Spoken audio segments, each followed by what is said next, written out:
Okay, what are contingencies? It's where a buyer has made an offer on a home and the seller has accepted it, but the finalized sale is contingent upon certain criteria being met.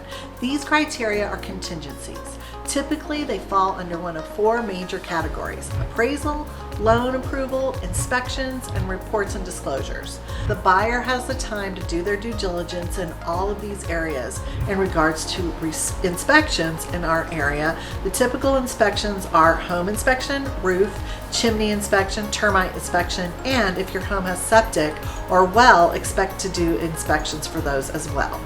Depending on where you live, the buyer may want to have other inspections like mold, HVAC, soil, etc. It really depends on the area.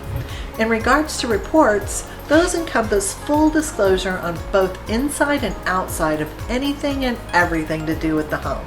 Watch the disclosures video to see what you should disclose. In regards to reports, there are also the title and ESCO reports, state and local reports, and disclosures that the buyer has time to review during the contingency timeframes.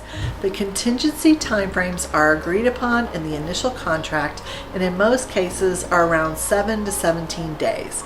But in some cases, you can have no contingencies if the buyer wrote a really aggressive offer. Once you remove your contingencies, your deposit is at risk, so be sure not to remove them until you know you're okay with all of the aspects of the home. You can ask for an extension if you need more time, and the seller would have to agree. The good news is that once all contingencies are removed, you have a much more assurance that the home will close.